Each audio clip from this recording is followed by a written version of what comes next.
All right, everyone. The scrap will be starting soon. And while everybody's logging in, while we're getting ready with the guest, I wanted to talk about this, the V50. Lots of people have heard about it, the V50. I am very, very proud of this. It started out a few years ago as a journaling project that I did for myself, and then I shared it with the vigilantes.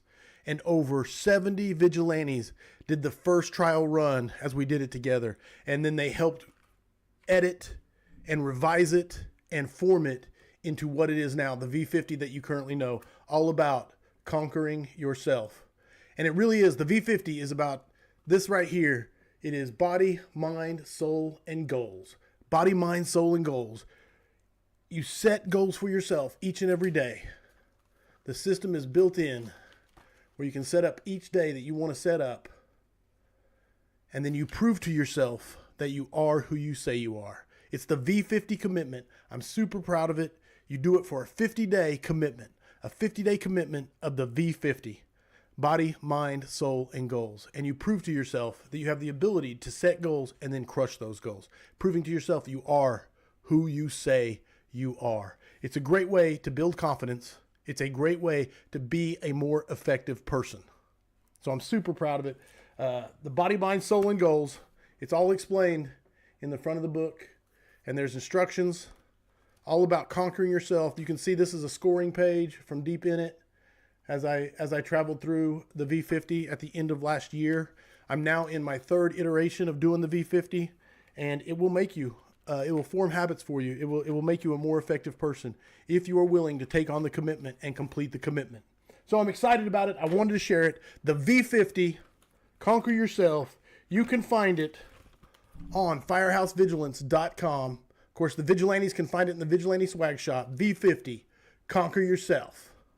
Go get yourself one. Make the commitment. Make the commitment with your crew, your shift, your battalion. It is powerful. It will make you a more effective person, and I wanted to share it. So there you go, V50. Now, let's get ready for the scrap, starting soon.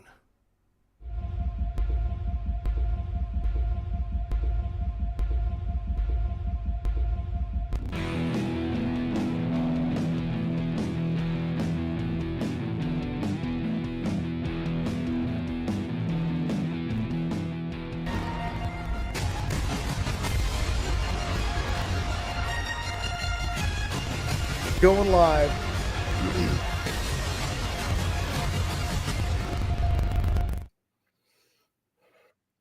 Corley Moore, Firehouse Vigilance. It is weekly scrap number 232. My guest this fine evening is none other than Clyde Gordon. Tonight we are going to ride with Clyde. He has 38 years in the fire service, 33 years at the Houston Fire Department. If you know him, you know his reputation for a strong work ethic, exceptional fireground operations and management, and my favorite part, building uncompromising integrity and responsibility in a crew. He travels, he teaches, he speaks. He is sought after, and I'm lucky to have him on the scrap. I'm lucky to call him a friend. If you ever get to enjoy a meal and a drink with this man, it is an unforgettable experience. He's a husband to an amazing wife. He is a father. Chief Clyde Gordon, welcome to scrap number 232. Thank you. Thank you very much, Corley. It's always a pleasure to be here. I really appreciate you. Thank you for all those kind words, too. You read it just like I wrote it. It was perfect. Perfect. Is there anything I missed? Anything you want to add? No. That was better than I could expect. You're never more impressive than you are on your own resume, right? So I appreciate the kind words, and it's just an honor to be here and to spend a little time with you and the folks out there. And it still amazes me that anyone gives a flip about anything that I have to say.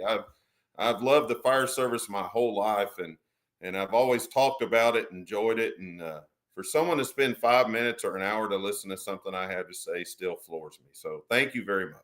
Dude, I love it. I love the humility. I love it. That's the reason we're going to have a great time this evening. Audience, and they're logging in everywhere, all over the place. They're logging in.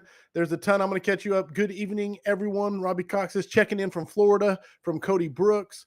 We've got hands raised from Carpe Fuego. Houston Firehouse 9 checking in from Michael Cannon.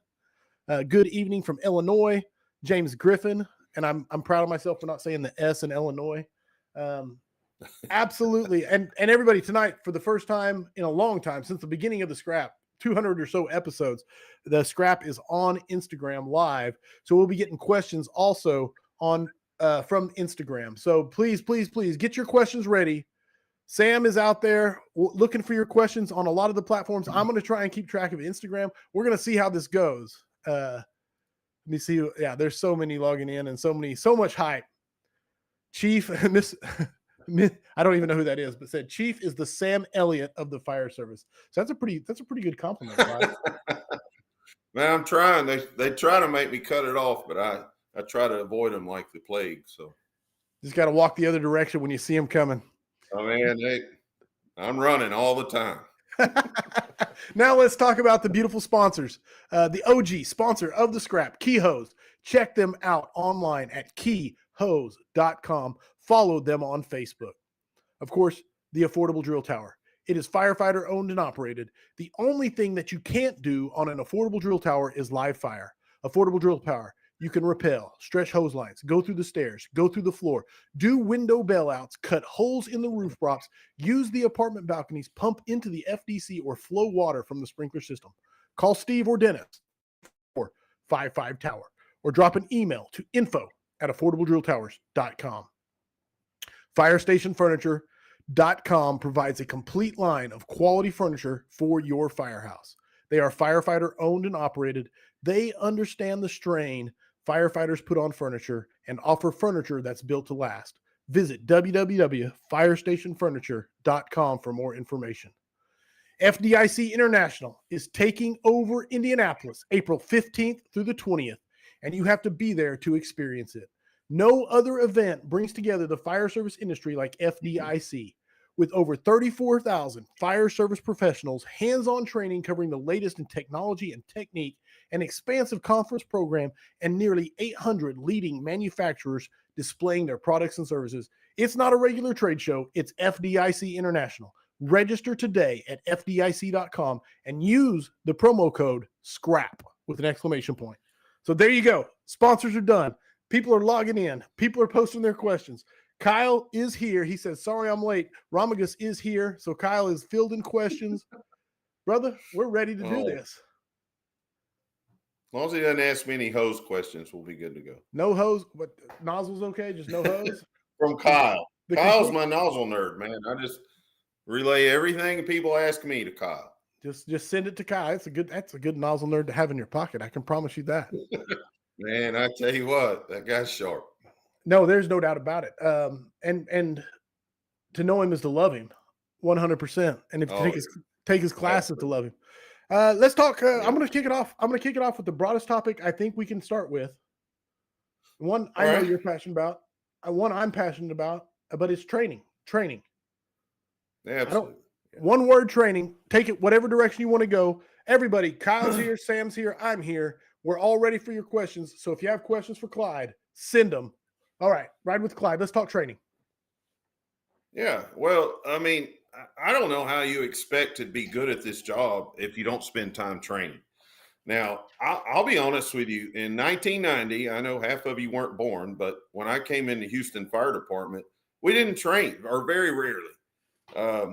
We stretched a lot of hose every single day because we went to fires every single day. So the old guys went out there and they did their version of training and talked to you and taught you how to do things and why you should be doing things. And then we went to a fire or two that day and you learned. Unfortunately, that's not the world we live in anymore as a rule. So you're going to have to get out there and start doing things. And to be honest with you, if I made a fire every day, we would still train. There's only one way to get really good at this. And I learned as a driver that if I learned the territory without any issues, if I knew the pump and the hoses without any issues, then my job was so much less stressful. So that's where we are today. I mean, we're going to go out every day as a rule, and we're going to do a little bit of training. Sometimes it's an hour, sometimes it's 2 or 3. But I don't worry about them. I don't worry about the basics. getting in the way, because all of that is taken care of. Now we'll spend time on a lot of kind of plan B, C, or D, because we've killed plan A a bunch. So that's just where we are. If you're not making fires all the time, and a lot of people aren't, man, you got to get out there and just, if nothing else, go over the basics. Go over the basics. I've never seen a fire go bad because of some Dennis Laguerre, Kyle Romaga's algebraic problem on the side of a pumper somewhere. It's always the basics. It's the placement or the stretch or the push or the search. That's what kills us, and you just have to be good at it. And people deserve that. That's what they're expecting. You have to understand that the public expectation is very high for firefighters. They expect you to show up and not have a lot of issues, and to rescue them and save their property. And that's our commitment to them. So if you're not doing that, and I can tell you, if you're not training, you're not doing that. Right on. Then you're letting people down. My station probably averages, I don't know, it's been a while since we've done the math, but these guys are making somewhere between 50 and 60 runs a day, 2 engines, a chief, couple EMS units. They're making, sometimes each pumper will make over 10 after midnight. So they're making the runs, and they're out training that morning. Of course, most of that's EMS. So we all get that, but they're stretching hose, they're climbing stairs, they're catching plugs, they're whatever. So if you're telling me you're too busy, nah, you're lying. You're lazy. Okay. Just go out there and take care of your business, spend a little time. If you're the boss, don't make it miserable. Make it where it's enjoyable and they feel like they've accomplished something. I go out there and train with them all the time. And I enjoy it. I'd rather stretch hose half the time than some of the stuff they want me to do. So it's just imperative. And a fire department needs to pour into their employees. A lot of people like to poke fun at me about, in my department, about, speaking to small departments. Well, I tell them real quick, the reason I speak to a lot of small departments is because they're willing to spend the money on their employees. Mine, not spending a lot of money on training. So we have to seek those opportunities ourselves. So don't be embarrassed that you're from a small place or whatever, man. Fires in a small town are just like fires in a big town, and people's expectation is the same. Love it, man. I absolutely love the message. What a way to kick it off. And I threw you a broad topic and you absolutely crushed it out of the park. So you ready for your first question from the audience? Sure. Yeah. It's the first question from Instagram, actually, in about 3 years. So here we go. It's from Mobtown Fire. And he wants to know, how do you deal with firefighters who don't want to train, especially from your district chief position? But you can also answer a company officer position, but through your experience. Yeah. So, as a rule, nobody wants to train. I'll be honest with you. My guys get sick of training. I have some that, man, they're all about it all day, every day. And, but that's few and far between. You're lucky if you have a lot of guys like that. A lot of them, I think, they're okay with training, but you have to keep it within perspective.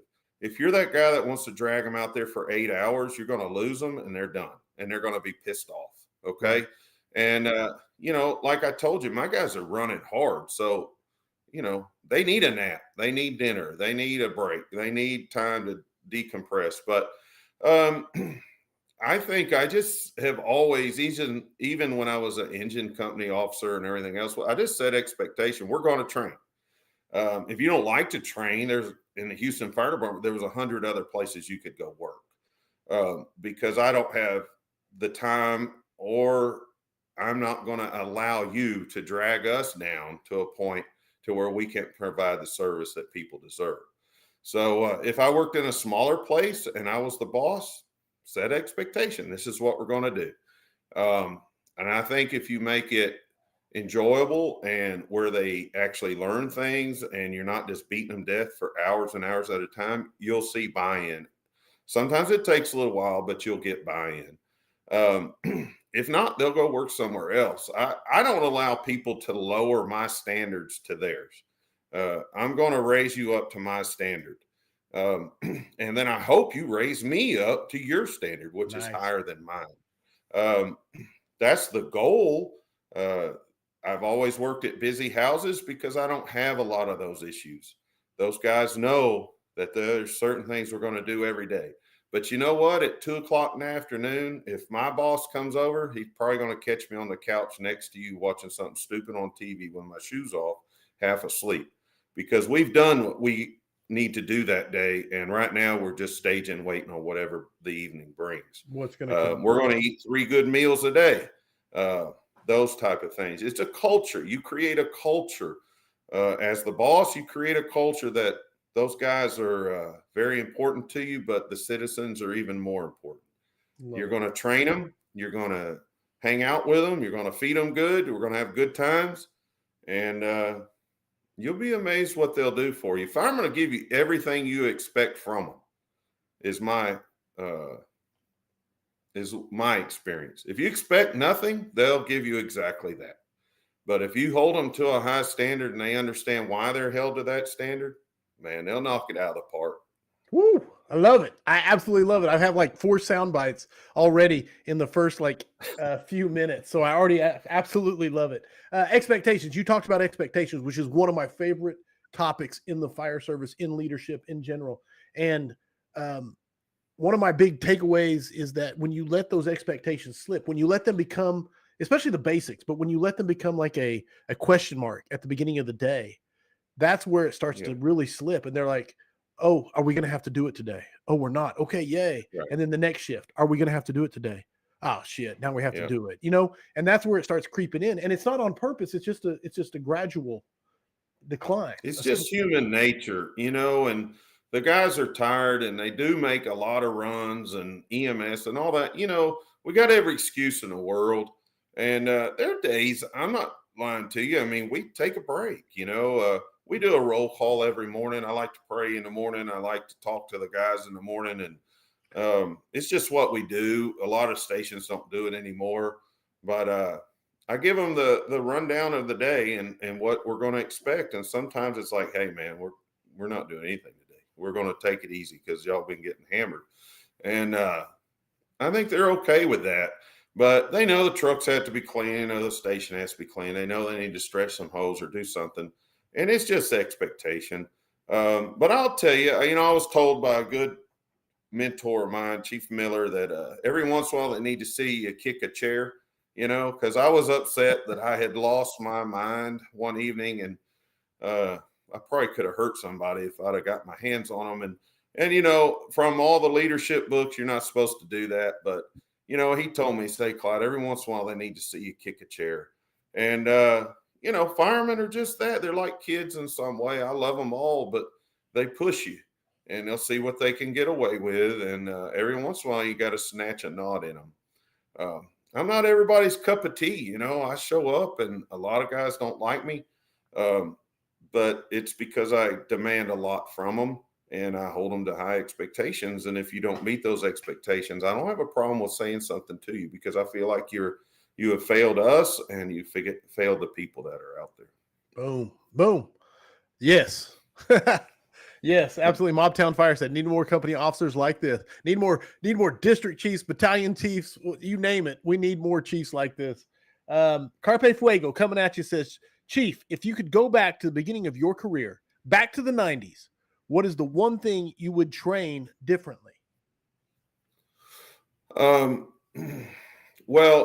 I'm going to do 2 things. One, I want to answer that question or that comment about district chiefs. Okay. At least my experience, a lot of district chiefs feel like once they make that level, they're done. In my opinion, your work's just begun. You have a large area of influence, and you need to get out there and spend time with your folks and demand a lot of from them. The problems I see with a lot of crews that I run with that have problems, to me, it's the district chief level. They're allowing that to occur. And, I was told a long time ago, your crews are a direct reflection upon your leadership.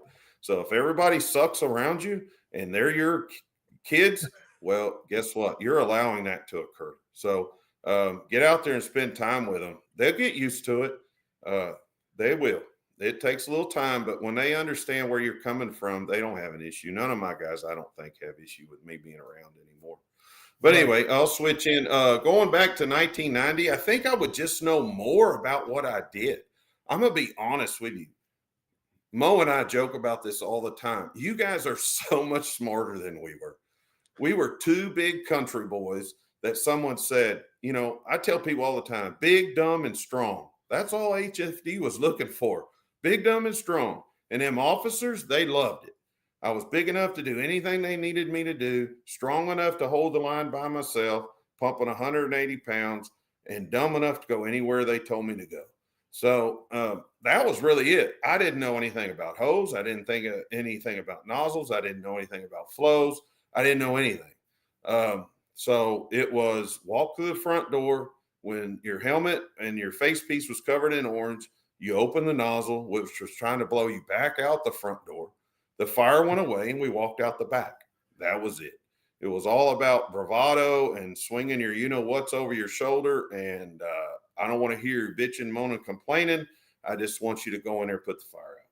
So you guys have the opportunity to be so much smarter than I was. Now, I think there's a good place for some bravado in the fire service. Not everybody wants to hear that. And I don't mean bravado as in male, female, all that. I've met a bunch of ladies who are tough as nails, and I'd rather fight fire with them than half the dudes I've met. But as far as, you know, it takes guts to do what we do. And you need a little bit of that. Some people overthink it, I think. They make it too complicated. I was told a long time ago by an old guy, older than me guy, that said, Clyde, you know why we do what we've done since the 70s? It's because it works. And there's a certain amount of truth to that. But I would really, you guys understand what's going on now so much better than I did. And the fire ground has changed. It's not what it used to be. So you need that higher level of understanding. I think you need some of that bravado and the guts to do what we do. But your understanding will allow you to do it much better and to save more people than I ever did. Ooh, I love it. I absolutely do. I love the bravado. I love the slinging them over your shoulder and getting it done. And also the amount of information that's at the fingertips now. There's no excuse for ignorance anymore.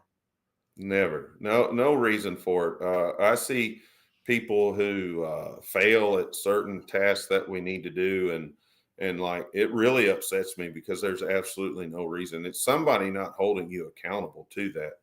And we all make mistakes, and I get that. I don't expect for perfection, but when you're doing something that's blatantly stupid, then I got a problem with it.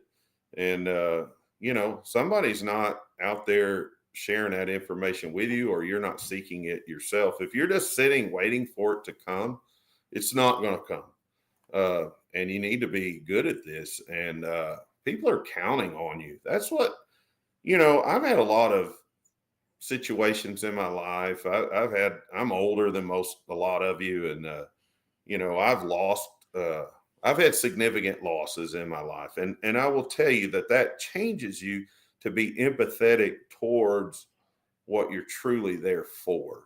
And the thought of someone losing like I have, I understand that's part of what we do. And there's some things I can do nothing about. But if that occurs because of my lack of training or knowledge or whatever, I take that personally. And I'm not perfect. I'm just like you. I mean, I learn every time, but I lay my head down at night knowing that I've put the effort in. These guys that are just rolling the dice, you know, working for the Hope Fire Department, you know, I hope it doesn't happen. I hope we don't make nothing, that kind of thing. Man, I don't know how you sleep at night. Mm. The Hope Fire Department. Yeah, if you're out there with the Hope Fire Department and that's not you, I apologize, but yeah, a Not lot of people the that real went place, through not that, the actual township or right? community. Not the town of Hope, but that Hope. You know what I mean? As a strategy. Yes, absolutely. Absolutely. T Coles 23 coming at you from Instagram. From your experience, what techniques, this is a question we get a lot. So here it comes. What techniques did All you find effective when getting people to want to train and engage in the training? right. I think delivery has a lot to do with it. Mm, Some people are not good at delivering training. You might be very knowledgeable, but your delivery is horrible. right. Death by PowerPoint. You're just not a good instructor. It's okay. It's okay to be smart and not be a good instructor. Um, there's things I'm not good at, and I find people who are. Right. I think Kyle, that's Kyle, really, Kyle Romagus. yeah, right. Like I don't do hose stuff. It's not my thing, right? But I will be happy to delegate Kyle or somebody else to that. And I think that's really find what you're good at. Um, Allow others to, maybe you have someone in your crew who's good at it, or I started a mentor program a while back with my guys. Like the drivers mentored each other. I knew I had better drivers than others. They don't need to learn from me about pump operations. They need to learn from the guy who's going to be driving that engine all the time. So um, you know uh, get those people involved. If you suck at training, like delivery, then at least make it short, right? That's Okay. really, There's I mean, honestly, give them 45 minutes is a fireman's span of concentration, right? After 45 minutes, they're done. So either stop at 45 minutes or an hour, or give them a break and come back to it. Get them involved in it. Get the old guy involved. Something. There's ways to do it. There really is. You just got to put in, and then they have to understand that their buy-in means something to you and to the people out there. That's really, what it is. And we work 24-hour shifts, man. I tell them all the time, I'm asking 4 hours at the most out of you. The other 20, you're doing whatever you want to do. So. I love it. I love it. Life hack right there. If you suck at instructing, keep it short.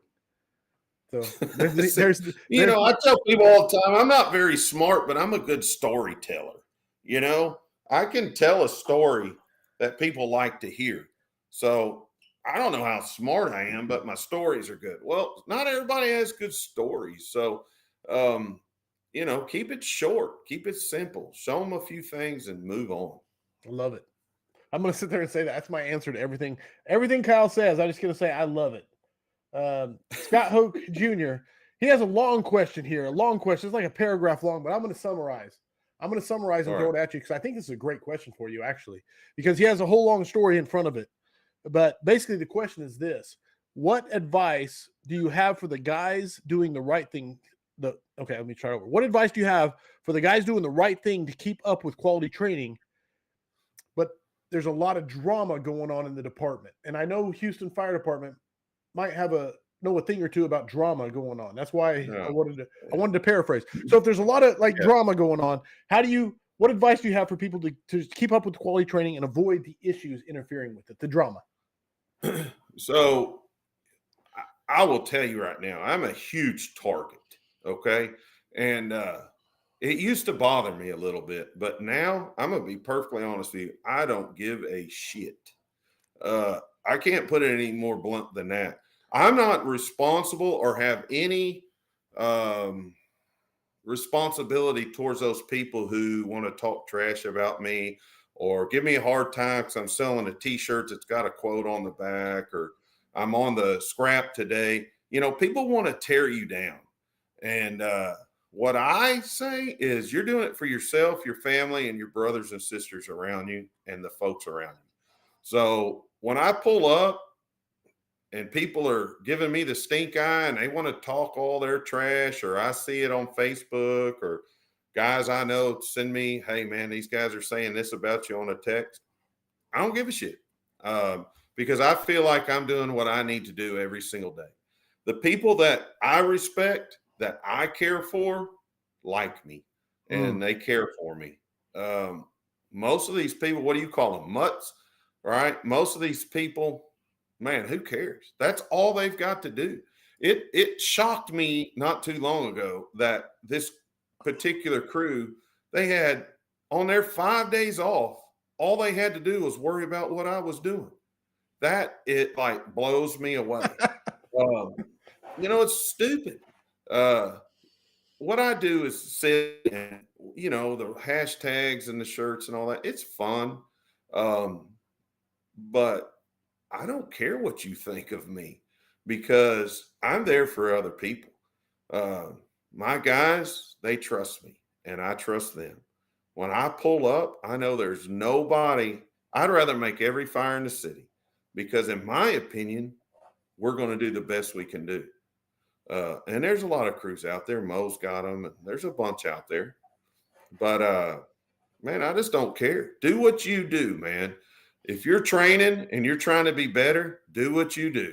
And if they piss and moan and bitch, it just to me makes them look worse. They're all out there. We all got them. Corley's got them. I've got them. Ray McCormick's got them. Don't worry about them because when you lay your head down at night, you've got to be the one that answers to you. And you did everything you could. Those guys, man, they're going to be the ones crying and whining over there. And, they'll have every excuse in the world why it didn't go right and why these people passed away and everything. You know what? They got to live with that, not me. So, yeah, don't let them phase you, man. Just keep doing what you're doing. Rise above them is what I say. I love it.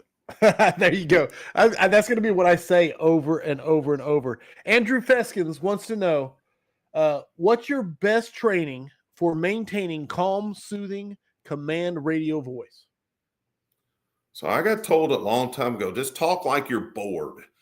And Jerry Wedgeworth was probably one of my biggest mentors. He was my battalion chief and for a long, long time. And he was a country boy from Palestine, Texas. And I loved him to death and I'd have killed for him, but he never got excited. And that made me not get excited. And I've really tried to keep that command presence. When I was an engine captain, I would drink my coffee driving into the wards in the morning and I would just talk to myself, engine 67 on location, blah, blah, blah. And I'd talk them. One of my guys told me, he said, Captain, you talk them out so we can play them out. It does take practice. Your confidence in this situation will help with your calmness, but you've got to understand that, hey, you're the man, you're the boss at that point, whatever level that you're at and when you're arriving, and no one needs you to panic. Don't think that I don't get worked up. People love the Blodgett Street Fire and they've watched it. And when you have a few minutes and I'll tell you the truth of what was going on, I mean, I tell them you can hear the pee coming out of me. I was terrified. But I tried not to sound like an idiot because the whole world was going to hear it. And those guys didn't need my anxiety to come across the radio. And then what brought me calm was they were so calm. And that has a lot to do with the work that we've done. When I get a little wound up and a little spun up, usually their calming voice calms me. So it just takes work. It's a conscious thought. Think before you talk and then practice. Talk to yourself going into work every day. Give your online or give your assessment of the fire ground, pick one and just make it up and start making those orders. And then all of a sudden at 3 a.m, it comes out like butter, man. It works out for you. So, but don't think that don't get nervous. Love it. Okay. I need Okay, I'm asking the audience. I need to say something besides "I love it" at the end of everything Clyde says. So please put it in the chat what I need to respond with besides "I love it." I can give you 100%. This one's coming. Sorry, I'm just every time you finish, I'm like, "I love it. I love it." I sound like a broken record. John Eric Johnson wants to know. Good evening, Chief.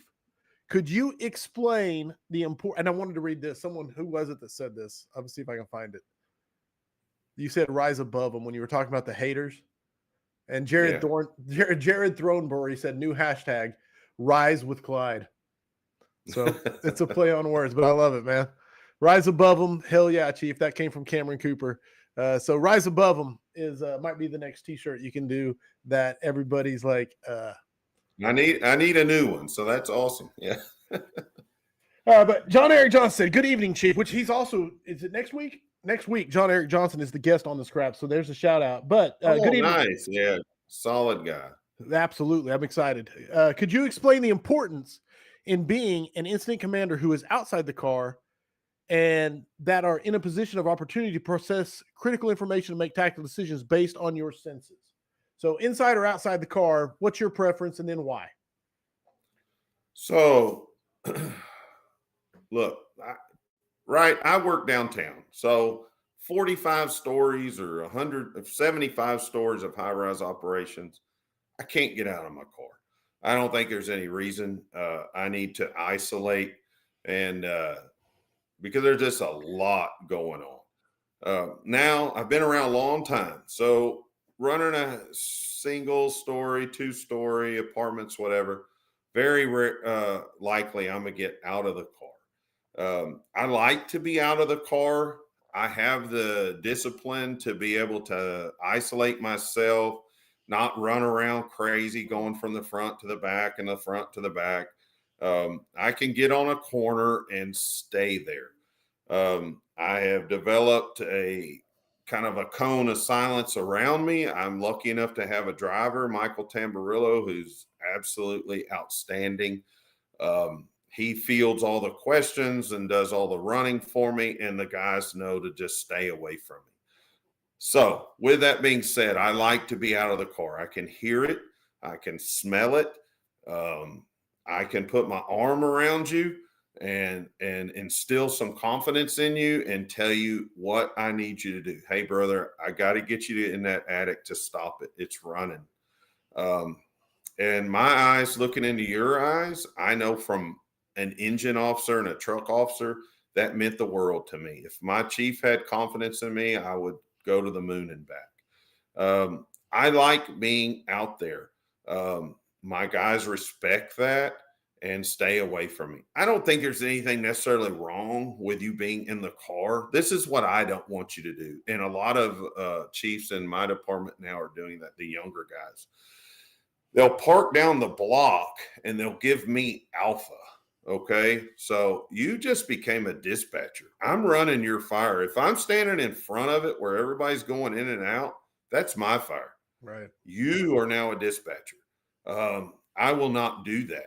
My people, the people I'm in command of, will walk past me. If I send them to their death, they're going to walk past me to do that. I want them to see me looking at them and the confidence that I have in them. So I like to be out of the car. If I have to set up on something big, it's going to be right out front. I don't think the car necessarily matters. I think the position of the car matters. You need to run your fire. Don't give it to someone else. You need to run that. Give them Charlie, Delta, Division 2, whatever you need to give them, but you run that fire. That's really where I'm at. But you got to have some discipline. You can't chase a butterfly down the road. You have to be able to stage and be in one place and where they can find you and things go well. I'm very lucky. I have Tambo, and man, I couldn't do it without him. He picks up all the slack that I drop. He helps me with accountability and 360s and window knockers and the whole thing. So all the things that make you look good. Yeah. Yeah. I get it. Yeah. I love it.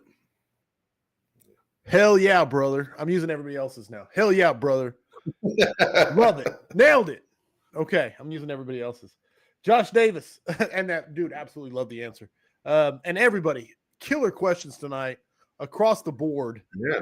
Absolutely Yeah. across I the know board. the answers too. At least I have an answer. So that's awesome. I love it. I can't help it. Josh Davis says, Chief, how do you keep the passion alive in yourself and crew after all these years? Oh, don't think that I don't get tired of it. I get beat up a lot. And, you know, and I kick around the idea of retiring.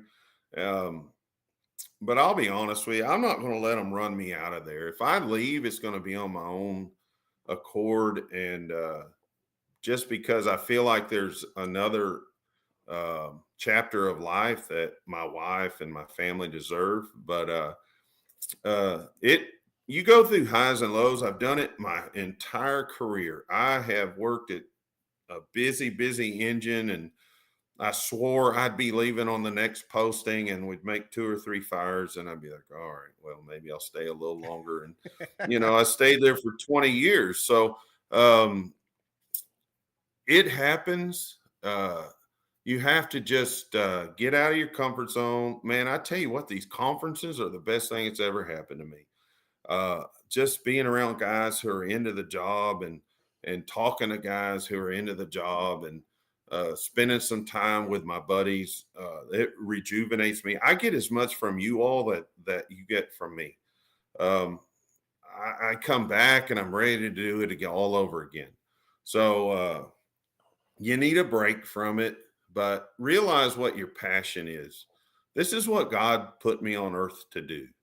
And I need to realize that. And all of the people that are barking at me and giving me a hard time about certain aspects of it, whatever, man. It's just part of what we have to do.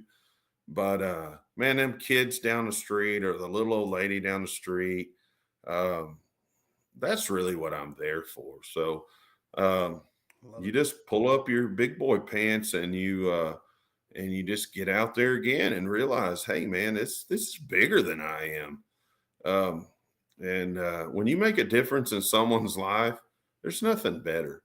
Uh, I want to be on my deathbed and a bunch of firemen around there and laughing and telling stories about all the cool shit that we've done in our life, and realize what you've done is special, and no one else gets this opportunity, and it's worth it. It's worth it. I love it. And but I get sick of it. Don't get me wrong. But usually I get sick of the bullshit. Right. I'd go to a fire right now. I'd leave Corley standing if, I if it wouldn't blame came you, in. man. So We would all applaud you as you went out the door. And yeah, be a little bit jealous. Some helmet cam footage or something. Yeah. You'd owe us that at least. No, Yeah. boom. Let me see what I'm supposed to say here. Let me see. It's nailed it. Right on. Amen. Nailed it. All right. Yeah. Love it. I love it. Love it. I do love it. Cameron Cooper coming at you. Chief, looking forward to seeing you in Aurora at Firemanship. Got a question. Oh, yeah.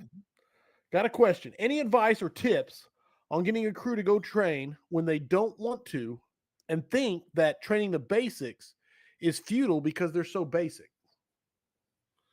Yeah. So, it depends on what level you're at, right? So sometimes a boot in the ass works. It works for me. I got a big boot.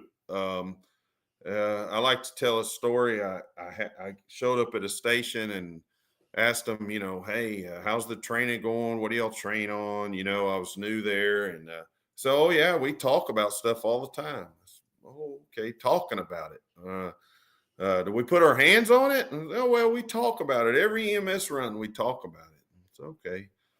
So I set some expectations that you're going to train every day, and it wasn't being listened to. So anyway, long story short, midnight, we had every piece of hose off the pumper, and we were flowing water like crazy. And they weren't real happy about being out there at midnight, and especially with an empty pumper. And I made it real clear to them that I was the boss, and that we would train on a daily basis, and never had an issue since then. So, um, sometimes you have to motivate people. Uh, and the basics is where the problems occur. I said that earlier. So, if you're not the boss, man, all I can do is tell you to just keep going out there, find one guy, somebody will train with you. And then hopefully you can encourage them or guilt them or whatever it takes to get out there with you. But, you know, um, the guys who don't want to train, one, are probably insecure because they don't want you to know what they don't know. Um, they don't want to be embarrassed. So you got to be Sure. very careful not to embarrass anyone. Uh, you have to be pretty gentle with the way you handle that. And over time, at some point, there's a line drawn in the sand. But I'm going to try to be very respectful to you up to that point. Um, and then, in my opinion, those guys have not lost enough. Uh, they have not really realized what it truly means. If you're in the middle of BFE, wherever, Ohio, uh, and you make a couple fires a year, and those fires are just the same as I'm going to make next week. So uh, you have to realize how important it is to people. And I just don't know how you look people in the eye and tell them, man, we'd have done better if we'd have practiced. Um, I don't get it. I don't know how to tell you to fix it because I don't get it. I can't live that way. There you go. There you go. I can't live that way. No, and it's honest, and that's what you get. Honesty. J-Lo coming at you, one of my favorite people. Chief, Justin Lorenzen, by the way. Chief, what would you say to the crew that gets it, trains regularly, and mainly just wants to be good at what they do, but they are looked down upon or known as the station crew that's over the top by others in the department? Oh man, I get sacks of peanuts on my desk, and squirrel. Look at the squirrel, right? Shit talked about, stuff on Facebook, text messages. But you know what they do when no one's looking? They ask me for advice. They'll call me when none of their buddies are around. They'll send me a text message. They'll pull me off to the side. So I say, keep doing what you're doing and hold your head high, because the more shit they talk in the fire service, to me, the better off you are. Like, you are on the right track. If they hate your guts when you show up, then to me, you're the guy, because you embarrass them. They know that you embarrass them. They don't want you to be around. And, I think it's pretty funny. I mean, it doesn't bother me a bit, man. We got to have big shoulders in this and realize, hey, if I'm doing the right thing and these guys don't like me, then that's on them, right? Um, I've noticed, like, I show up to stuff now and I don't criticize people. Now, if you ask me, I'll probably say something like, hey, well, maybe you should have done this, or maybe this would be my opinion. And I'm not the smartest guy out there, but I have an opinion. But now I think it's funny that guys will come back to me and they'll want to tell me why they did something. Hey, we were going to do so and so, but we couldn't because of this or that. Right. So you're actually making them better just by making them uncomfortable. It's not how you're not out there trying to make them uncomfortable, but the way you carry yourself and the way the service you provide makes them uncomfortable, because firemen don't want to be called out, even in a way that, like, you're not consciously doing it. It makes them look bad, and they don't want that. So I say, just keep nailing it, man. Be proud of yourself. Keep nailing it. Keep working on it. Somebody sees it. Your boss probably sees it. I know I have crews that I will call. I don't care if they're sixth in line. They're going to come up uh, and go to work. Philip Baird, one of my officers, man, I love him to death. He was staged standing there, and I said, what are you doing? And he said, I'm waiting on orders. I said, you got them now, come with me. And I worked him like a rented mule because, man, he's outstanding. And I knew that he would do anything I needed him to do. So people are counting on you. Just keep it up. Don't worry about these other people, man. They just don't mean anything. You know what I mean? Oh, yeah. What we do is so important, and if they don't care enough, it doesn't affect me. It doesn't bother me a bit. I think it's comical. I love it. My problem is saying I love it over and over. Second part is trying to figure out the sound bites that I'm going to use for the opening of the scrap when I make the podcast. It's a great problem to have. Red Stash Media coming at you. He says, how did you find your passion for teaching? You do such an incredible job of relating to firemen across the board without making people feel left out. Wow, that's an awesome compliment. I don't know, like way back, I liked to teach. And I don't know how much of a teacher I am, other than, like I said, I'm a good storyteller. I can't teach you everything. I just relate to what I know and I'm comfortable with. You'll notice when I talk or I go to a conference, I mean, I stay in my lane. I'm not out there talking about hoses and atoms and water molecules and all that, because I read a book about it. That's not me. Now, I mean, I've stretched a lot of hose, but I told you where that came from. That was just, stretch it and squirt it. That was about all I knew. So, I try to stay within my lane. I just enjoy it. And I think I have the ability to remember where I came from. And I want to relate to these folks that, they're not as lucky as I am. The Houston Fire Department has given me the opportunity to have a tremendous amount of experiences. And I'm very thankful for that. A lot of what I've learned is from you folks around the world and around the country. And then I've had the opportunity to try it here in Houston. Um, but I just can relate. I get it. I get what it's like to ride with three in the middle of nowhere.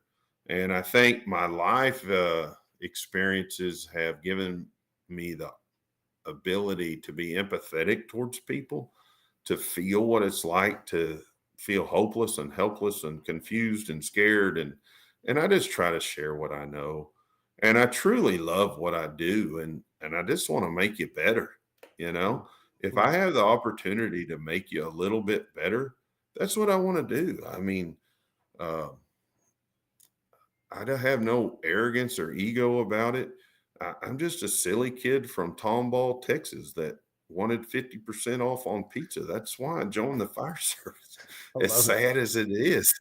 I mean, that's what it is. And then the Houston Fire Department grabbed me because of Captain John Chambers, who was a friend of mine. And I had the opportunity to go to a crap ton of fires. And now somebody thinks I have a way of sharing that information with others. And all of a sudden here I am, and I'm just very thankful for it. So, hey, I'm telling you this, and I'll say this real quick. I was first in fire conference, and you and your buddy Mo were teaching there. I think it was about 2 years ago. And literally you guys taught that morning, and then it was lunchtime. So everybody took a break, went and got lunch. And then people grabbed their lunches and then came back to the classroom and sat there and packed out that classroom where you and Mo were talking, telling stories for the entire lunch break. And it was phenomenal. It was powerful. But I know you're going to dismiss this, but you say you're a good storyteller, but that's the power of stories in teaching. And you are very, very good at it. And so it's powerful. So anyway, I wanted to say well, thank you. And I think it helps if you have an experience to go with a tactic or whatever you're trying to talk about. I was lucky to be at the Alabama Fire Chiefs Convention here in the last week, and some people came to me. I was talking about mid-rise fires, and just some of the information I shared. Well, I don't share anything that I read in a book. I've tried it, and I don't have a problem with telling you, hey, we tried this and it blew, man. We screwed this up so bad. Um, and I think that's what brings a lot of credibility is a lot of people walking this earth, that are teaching out there. They want to show you every video and all of them went right. If you go to a class and that instructor shows you nothing but positive videos, never shows you a mistake, they're lying to you. I'm gonna tell you, the fireground is a brutal, brutal woman, and it will school you very quickly. And I actually have a slide that says every once in a while we get it right, because that's what I show. I show failures because we learn from failures, and man, I don't have no ego to feed. I just out there doing the best I can. I'm not the smartest guy there is. And every time I'm like, God dang, I wish we'd have done this or that because it'd have been better. I love, no, right on. I agree with Clyde. I say the right things. Chuck Hennis, I like your question. Chuck. I like the direction of your question. I just don't quite understand it completely. If you could clarify it a little more, because it goes in a few directions. So if you can clarify it, I'll try to get it in here. JP Gardner coming at you. Here's a tough one for you, Chief. How do you have tough conversations with the company from a firefighter perspective when expectations aren't being met? Whew, man, yeah, that was one of the hardest things I had to learn as especially a battalion chief or district chief, was how to have hard conversations. And I realized that, look, there's friendships and then there's business. What we do on a daily basis becomes business. You and I might be best friends, but if you aren't delivering on the business side of what we do, then I have to say something. And I will tell you, it's an uncomfortable position for me to be in. I would rather us be buddies all the time and laugh and have a great time. But you have to realize and tell them, hey, look, this is business. Okay. I love you, brother, but you're not holding your end of the bargain. You are letting me down and letting other people down. So I need you to do this and lay it out for them. And if that doesn't work, then you go on to another level and another level. I've asked people to leave. I have filed complaints. I've done it all. And it's part of being in that responsible level of the fire service. You have to realize that people are expecting the best from you. So don't let people drag you down. Is it uncomfortable? Absolutely. Do I like it? No.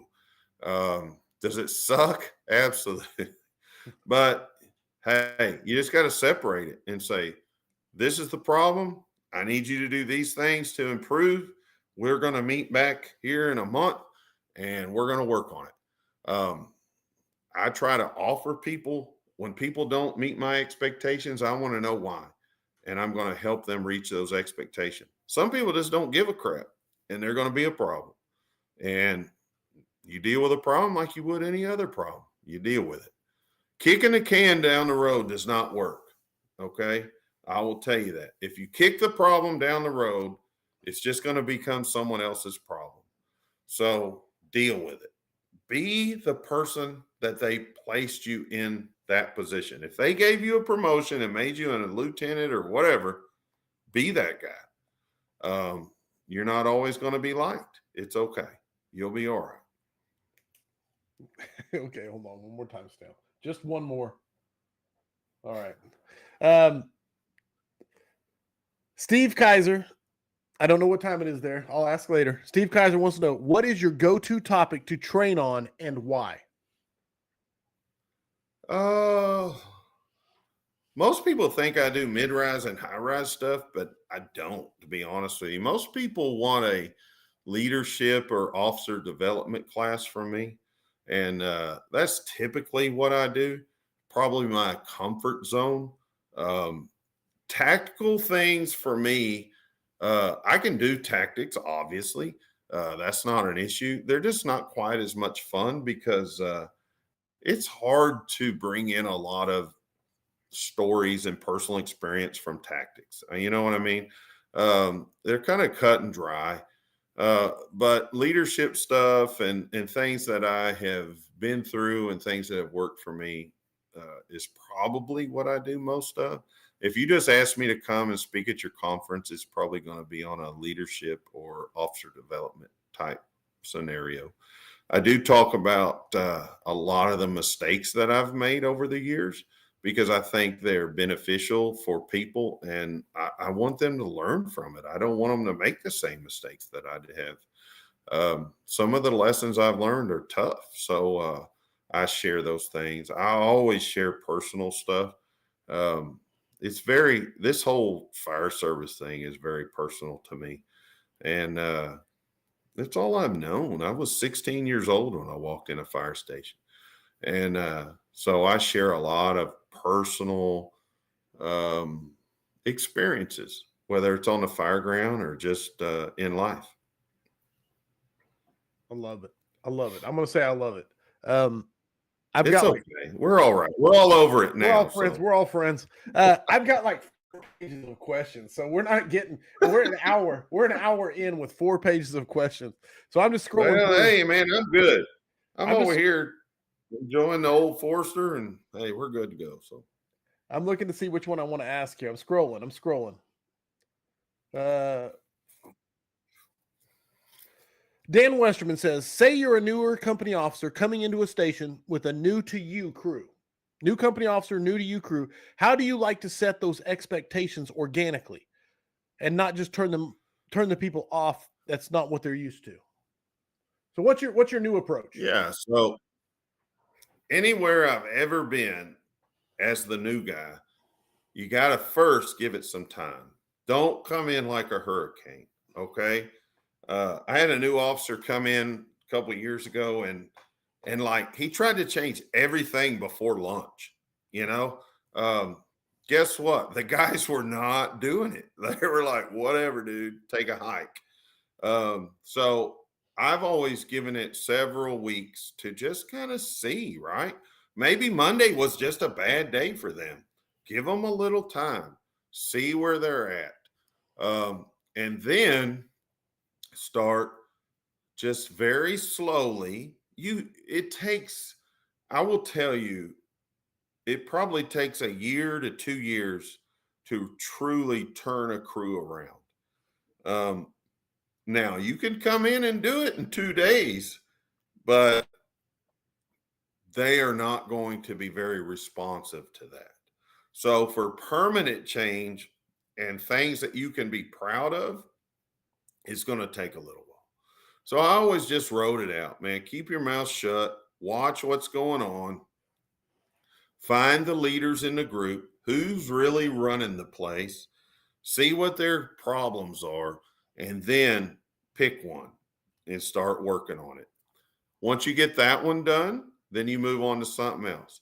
Find you those informal leaders. Get those guys on your side. Start setting expectation. But it's going to take a little while. It's okay. Get your hands dirty. I'm a truck captain. The first station I went to, man, I don't know when the last time they did an apparatus day where they actually worked all day on keeping the apparatus clean. But I was out there with them all day. And they were asking me, is this going to be like this every day? And I was like, well, the reason it's like that today is because y'all haven't done it in 20 years, right? So they got the message real quick. Hey, look, he expects it to be a certain way. No problem, right? They took care of it the next week. Guess what I did? I left them alone. They took care of their business. We had a good day. We enjoyed some time off. So you just have to start setting that expectation, but don't let them drag you down to their level. That's what they're going to try first. Hey, let me see if I can just wear this officer out. Man, that's not what you're there for. They promoted you for a reason. You have to hold them to a standard, and most firemen will meet that standard. It just takes a little time. Show them respect and do what you have to do. Boom. Boom. That's all I have to say to that one. I love this question coming at you, Chief. Chris Wilmer wants to know, some days are harder than others. Is there a specific way you get into a positive mental space on your way to work on the days when you are less than 100%? No. Nothing but honesty. Nothing but honesty. You could probably, yeah, you could probably ask the other shift. They would say I'm not a morning person. I it's rough sometimes, man. And I'll be honest with you. I've been there a long time, and there's days I would much rather be home. I used to couldn't understand the old guys when they said, well, I don't care if I go to a fire, or I just rather be at home than at the fire station. And I never got that. I thought, man, you're a weird dude. I Right. would much rather be here, or I'd much rather go to a fire. And but once you reach a certain point in this job, I can see it. There's times I like to spend the day, but I'd rather be at home at night to go to bed, and they wouldn't wake me up 15 times. But no, I mean, I can't say that I do. I just have to drink my coffee and realize that, hey, it's what we do. And usually the guys get me motivated, right? I usually help Tambo cook their breakfast because I don't do much in the morning. I don't do much, period, anymore. I'm not going to lie. My boss might be watching, but Tambo runs the district. He's my driver. And, we do manpower stuff and all that. But, I cook breakfast to help them cook breakfast because they're all busy. And I just enjoy getting into their lives. Their 20-year-old BS and their weekends and then I watch how they do what I want them to do. They're out there cleaning and checking and training, and we just enjoy each other, and I think that's part of it. Then they start running, and I'll make some runs with them, and I worry about what's for lunch and what's for dinner because I think they deserve that. But I'm the slow guy in the house. I only make 3 or 4 or 5 or 6 or something a day, and it's what I can do for them. So I will tell you that, like I said before, I've had ups and downs, but you just got to realize what you're there for, and you just reset and regroup, man. You go out there and do something cool. Go to a conference, man. Hang out with cool guys like Corey and them and Kyle, and talk fire stuff and be around 600 dudes who are cool and think about what you think about, and get off to watching fire trucks run down the street, and you'll go back and be like, all right, man, we're going to hit it hard again. Here we go. Yes. Here we go. Yeah. My guys hate it when I come back from a conference because I bring some new crap, and they're like, oh, here we go. Chief went to a conference again. Random shit he's come up with. I love it. All right. What's up? That didn't work with a damn. Right. Jeff Stone throwing one at you. Chief, can you share your experience with Rodney and how that has impacted your career as a firefighter? The relationship your family has with him is one that will motivate anyone to be a better human. Yeah. So, I've always worked in real low income, high crime areas. And I've always just given those folks a little extra time. And, I worked in a real highfalutin area. Old President Bush used to live there for about 6 months. And I learned real quick that none of them people needed me. They had all the insurance and all the money in the world and a dozen people that could come and help them at any moment. But poor people and destitute people and whatever, man, they really need you. And I want to be needed. If I'm going to do this job, I want to go to where the job is, and I want to try to make a difference for these folks. So, so anyway, Rodney is, if you don't know, is just a young man, just like every other young man. I've met 1,000 of them. He was about 8 years old when I think Captain Story was one of the first ones, a handful of guys. He was just a kid from the neighborhood. And he, there was something a little different about him. The firemen seemed to really like him. And, uh, he just was around, just like every other kid. He was around. And, like I've said, there was a bunch of them, but he was a little different. And the firemen started taking care of him. And he realized the firemen were pretty good to him. So he realized what shift and what station would take care of him. And there was probably 100, 200, I don't know, firemen from 46s to Mo's station to mine to sevens and 25s and 68s. And this young man would just ride the bus and show up at the fire stations and hang out. And they'd do homework. And, he came from a hard neighborhood, and he came from a hard family. And anyway, it really has nothing to do with me. I introduced him to my wife when he was about 11 years old, and she gave him his first birthday party. And I think the lesson of the story is you don't know where people are, and you don't know how your kindness will impact them. And I always tried to be good to those folks and to those kids that I met in those neighborhoods that a lot of fire stations are in. And Rodney, um, he really got into our life, and my wife realized there was something really special about him. He would frustrate me and a lot of the guys because he wouldn't go to school, and he'd fail, and he just did a lot of stuff that boys from the neighborhood do. And but my wife just treated him like she was ours, or he was ours. And that's what he needed more than anything, was the love of a mother. And so when he was about 18 years old, he finally came and lived with us out here in the country.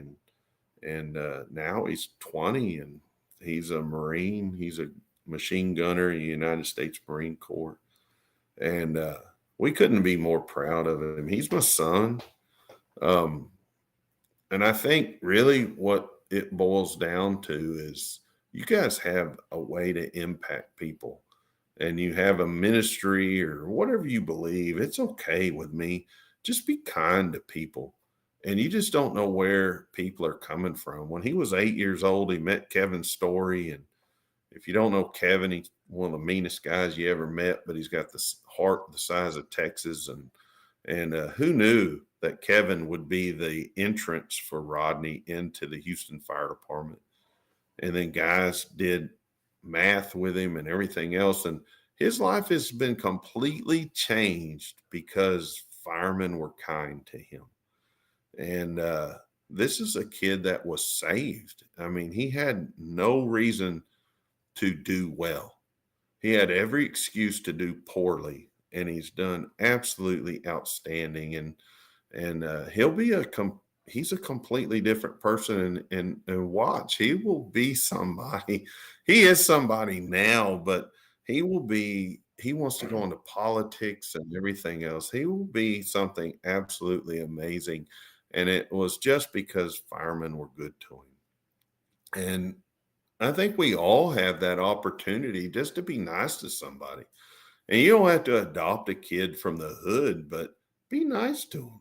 Give them some candy, talk to them, show them the fire truck, whatever. You just never know where people are and what 5 minutes of you, how that can change people. Oh, hey, thanks. I want to say thank you, Jeff Stone, for uh I think Kyle said it best. I'm not crying, you're crying. The Rodney story, man. Absolutely. 100%. No. No, I love it. I love it, man. Be kind. Be kind with Clyde. That's what Kyle Simmons said. That's another hashtag. It, man. Just be good to people.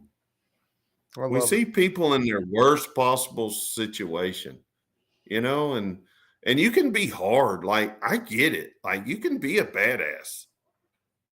It's okay to be kind too.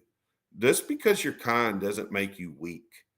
You know, I've met some of the toughest. Kevin Story is one of the toughest dudes I've ever met in my life, but he's also kind, right? And he saw something in Rodney. And that's what I say, man. Guys try to hide their insecurities under just being a prick. And I just ask that you not do that. Just treat people the way you'd want to be treated, man. Some of these folks are hard up. I love it. Matt Musican said he calls Melinda mom, but still calls Clyde Gordon. Oh, yeah. I'm either CG3 or Gordon, and Melinda is mom. I love it. That deserves, I love it, without a doubt. All right. I am coming here. Book or books? One of my favorite questions. Book or books that you think firefighters should be reading? Doesn't matter what we're talking about. It doesn't have to be firefighter related, but something that firefighters should read. Oh, right now I have a class with Dave McGrail, right? So, man, I got to get into Dave McGrail's book and make sure I don't look like an idiot. But and Chief Tracy from New York, right? Those are the two I'm going over right now, just because it's high-rise operations. I was so lucky to meet. So I've never been to FDIC, right? And last year I went because Mo was there. And I was like, man, can I just stay in your room? And I just want to like support you and be there for you. It might be just me and you in your class. I don't know. And so I saw Chief John Norman walking through the day before, I think, everything started. And I've been lucky enough to meet Chief Norman. And I was like, hey, man, what are you doing? And he's like, oh, I was about to go to lunch. You want to go eat lunch? And I'm like, I didn't want to like freak out and embarrass myself, but I'm like, yeah, I'll go to lunch with Chief John Norman. And so we went to some burger place, and I told him later, I was like, my dad would punch me in the eye if he was still alive because I didn't buy his lunch. Like what my brain was thinking of. I'm from Texas. I didn't buy the guy's lunch. What an idiot. But anyway, so he took me around FDIC and he introduced me to every person of like, it was the Christmas list of who's who. And I'm being a tour guide by John Norman, and I'm meeting all these people. Well, one of them was Chief Tracy. And so I'm reading his high-rise operations book, right? FDNY Manhattan. I mean, great book. And yeah, there's a lot of them out there. I just think you need to look at what you do and read something. Kyle Romagus was the best thing that's ever happened to me as far as that, because he got me into audiobooks. So I'm all over the board. I think you should just listen to things and read things. But, some of them I get tired of and I set them to the side and I go get something else. But, guys, there's so much information out there. You're doing yourself a disservice if you're not looking into something. I love it. I love it. I'm just going to keep saying it all night tonight. Which takes us to the 5Q3, the 5 questions for firefighters version 3.2. This is the third version. I believe you got the second version when you were here last time. So this is the third version, and it's actually the third 3.2. So my question for you are, of course, the question is there's no right or wrong answers. There's just your opinions. And the points are arbitrary. They're assigned by me with the assistance of the audience. So my question for you, Clyde Gordon. You're going to love it. So. Basically. Are you ready for the 5 questions for firefighters version 3.2? Let's do it. Here we go. Number 1, what is the skill that has carried you through your fire service career? Oh, wow. A skill.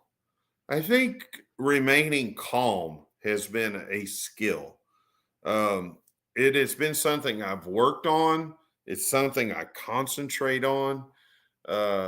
Experience helps, but just relax, right? Take a deep breath and relax. Talk like you're bored.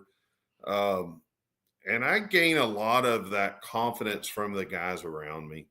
They're so good, man. And, I that's really what, you know, I was going to, we made a fire the other day, right? And the plug blew out of the ground. We lost all water.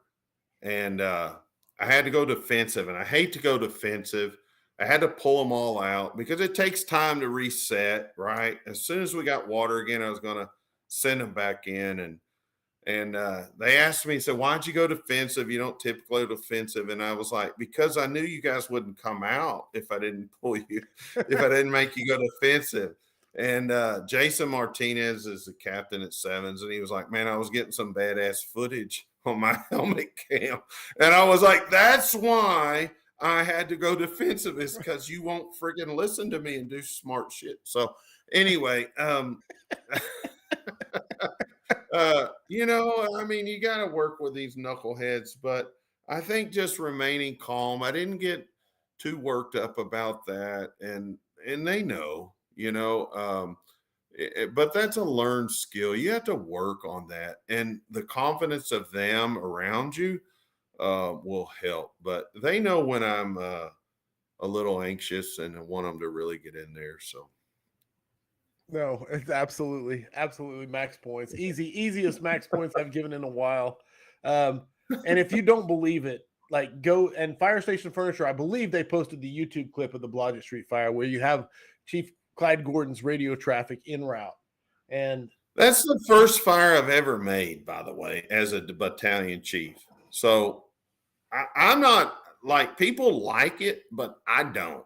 I was embarrassed. I mean, I was anxious, to say the least. That was Trump's election day. I've been sitting there looking at emails all day long about terrorist groups and everything else, and I thought they'd blown the building up. So I wasn't as impressed with me as a lot of people are. There are better fires out there. I don't make any videos of them, so right. You'll just have to ask Bo, I guess. I don't know. I'm just telling you, man, it's impressive when you see that header, that column in the distance, and your radio footage. I wanted to throw up. I'm not. I believe it. I believe it, but it doesn't sound like it. Like, unless you said that, no one's gonna. Don't sound like an idiot. This don't sound like an idiot. That's what I was saying to myself over and over again. Well, I believe that skill has carried you through your career. So absolutely. But if you'll listen to those guys on the engine, like, they were solid. You know what I mean? Like, hey, I'm doing this. Hey, I'm doing that. And I was like, oh man, they got it. They made this look easy. I don't know why I'm so anxious. I love it. Number 2, it's Jobtown. It's time. You're en route and responding. You got to think of the scene from Backdraft where they slap that cassette deck or that cassette into the tape deck, right? What song are you playing en route? Oh man, y'all are killing me. I don't know any names of songs. Well, you can sing it. You what can was just I sing watching a little today bit. though? It was like a Def Leppard song. It was pretty cool. I don't know though. I'm a country guy, but I did like Def Leppard. Yeah, I have no earthly idea. Y'all got me on that one. Def Leppard. Dun, dun, dun, dun, dun, dun. That's all I know. I'm not sure I can get there off that. I'm not sure I can get there. I was like, yeah, there's Pour Some Sugar on Me. There's some Armageddon. There's Rocket. There's I'm trying to think of any Def Leppard songs. Man, I don't know. Somebody out there knows. They're like, oh yeah, but yeah. Dan Bender said, AC/DC, old man. You got to realize. No, hey, yeah, there is a Spotify playlist with. But I'll be honest with you. I have to turn the radio down and the communications radio up because my brain, like, I can't hear nothing. So yeah, we usually mute the radio. All right. Number 3, what is your favorite fire service tradition? Oh, wow. I'm going to say meals. It's really important to me that we at least have breakfast and dinner together. We'd turn down the radio or the TV, and there's a lot of work that goes on there at fire station meals. I've seen fire stations fall apart when they've decided to not cook anymore.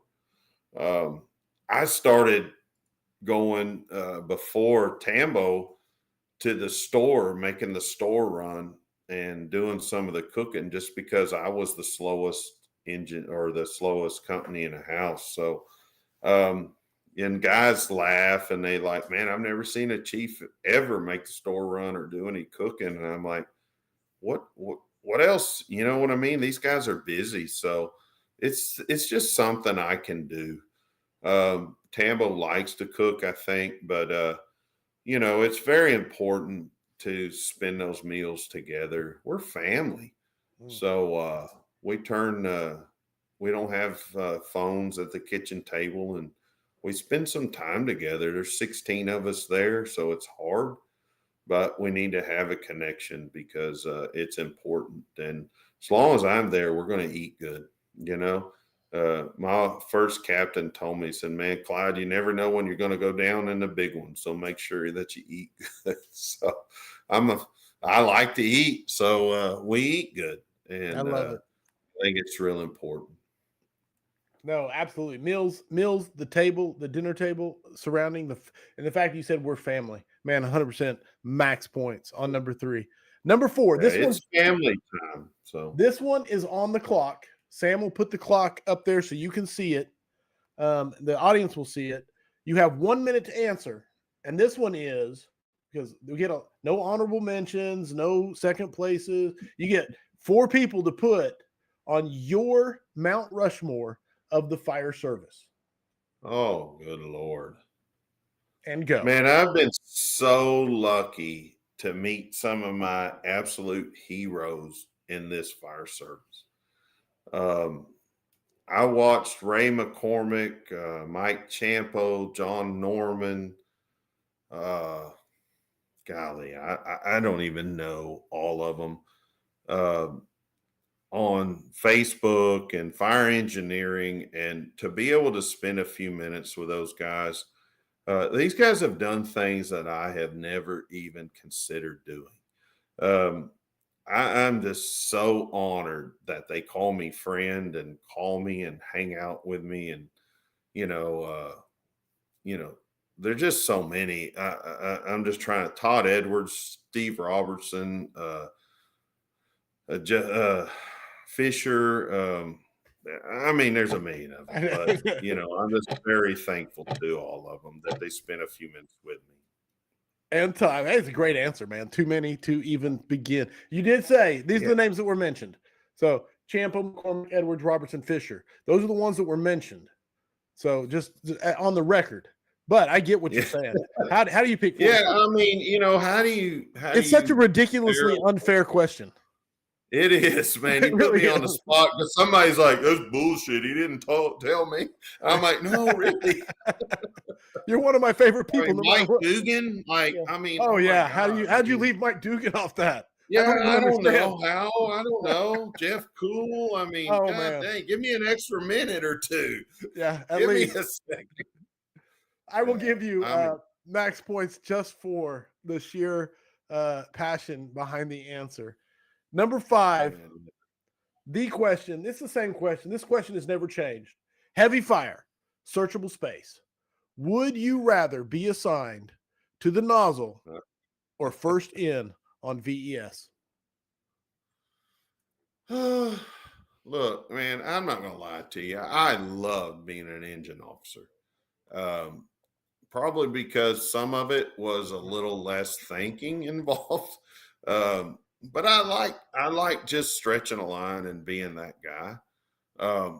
If you got heavy fire, people trapped, then I want to be on the truck because we're going to make a big difference. We're going to get in there.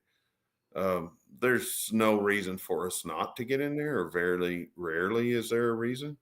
So I just think it's cool, man. I just want to make the fire. I'll be honest with you. I don't give a crap where you put me, as long as it's not third in. I just want to make the fire. is really what I want to do. And I can promise you, I'm going to find something to do. And, that's just where I am now. I mean, I like making them as a chief. I like making fires. So uh, I like watching them young guys go to work and when they're proud of themselves and they come bailing out of there and they did a solid job. I mean, that makes me feel good because they're where I was back in the day. So I love them and I want to let them work, man. Let them eat. This is how much I love you. I mean this from the bottom of my heart. I don't like when people don't give me a straight up answer. I don't like it when they like both. That was such a beautiful answer. It's absolutely max points and well earned because it's a beautiful answer. I don't care who you are. That is a beautiful answer. Just I want to make the fire. Plain and simple, man. Yeah, I don't care if I'm driving, engine, whatever. I just want to make the fire. Man, there he goes. There's so many people saying, don't disappoint me, Clyde Gordon. That came from Smoothbore Cartel. Day ruined. Josh Everett said, I just want to. Oh, that's old Kyle. He just wants me to talk about smooth bores. Man, it ain't happening, Kyle. It ain't happening. I just want to make the fire. Best answer to this question. Michael, hey, there's another one. New shirt. I don't want to be third in. I don't want to be third in. Y'all have to remind me. Somebody send me a text so I can remember that. There's some good ones tonight, man. I'm telling you, there's some great quotes tonight. Absolutely. And that officially, except for the lack of a song, that's the only thing that marred your perfect run. The drum beat wasn't bad, but we couldn't figure it out. Some people said they think it was Armageddon it, but they're not 100%.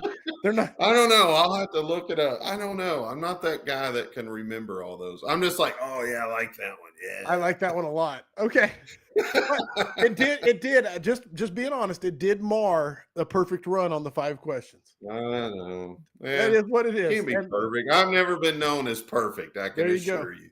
My wife's right in there. She's like, oh yeah, she got your back, and that officially makes it 232 scraps in the books.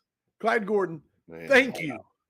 Thank you for sharing your evening with me, man. I mean that. If someone wants to get a hold of you, what's the best way to do so? Let's see. htownfiretraining.gmail.com, right? Facebook Messenger is probably the easiest. Sometimes I miss it for a day or two, but yeah, hit me up there. But yeah, that's it. Or my cell phone. Call Corley. He'll give you my cell phone number. I don't want to put it out for the whole world. I like it. But, I like it. Yeah.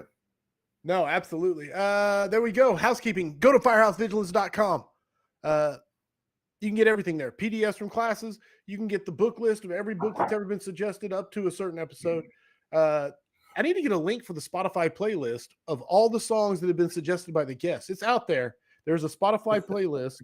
You can find it at the Firehouse Vigilance discussion, but I need to put it on the website. I will. It has every song except Clyde's. We'll figure out Clyde's. We'll get it on there. I promise you. If I'd have known, I'd have worked on it better. I mean, come on. Just a surprise. There we go. People are saying, woo, this was a great scrap. Great show. Thanks, fellas. From Walter Lewis. Ryan McCormick says it was a great scrap. Steve Mouch said fantastic scrap. Yes, I love it. Ride with Clyde, Jason Jeffrey. There we go. Yeah, go to firehousevigilance.com. Be a vigilante. $5 a month. You can sign up for a year. I'll be posting a link for the scrap after party. Clyde has agreed to come in there and be roasted by the vigilantes. We always threaten that we're going to roast the guest. It never happens. I'm very proud. Yeah, all that's going on. Become a vigilante. I said that. Okay, next week it is John Johnson and then Chief David Rhodes. You will not want to miss the episodes because how great has 2024 been so far? Like, this is unreal. This is off to a killer start, and it's just going to keep on rolling. John Johnson is, yeah, man. John Johnson's solid guy. I have a lot of respect for him. He's done a great job. And of course, David Rhodes. I wouldn't be at FDIC if it wasn't for David Rhodes. I'm very thankful to him. Which we didn't even get to talk about your class. You want to plug your class? No. Hey, we're out there, right? I'm busy. I'll be at FDSC and a lot of places, but we do a lot of in-house training too. So anything I can do for you, please just reach out to us. I love it. There you go. It'll be my last. I love it for the night. We'll get the link up in the Vigilantes group for the after party. We're going to roast him. Audience, man, 100%. Everybody on Instagram, first of all, thank you for being a part of the first scrap on Instagram. And I don't know, a couple of years, at least 3 years probably, because we finally got it to work. Everybody, thank you for the phenomenal questions. We didn't even get to we had 5 topics to discuss. Clyde covered a lot of them because he's good at what he does. But your questions absolutely drove the discussion tonight, and it was awesome. And it happens because of you. So thank you for tuning in each week and making this what it is. And I really do appreciate my guests, the audience. You guys make it magical. So thank you very much. Thank you, Clyde, for sharing your evening with us. Thank you. Thank you all so much. Thank you. Everybody else, I hope the tone stays silent. Unless it is burning, everybody stay safe out there.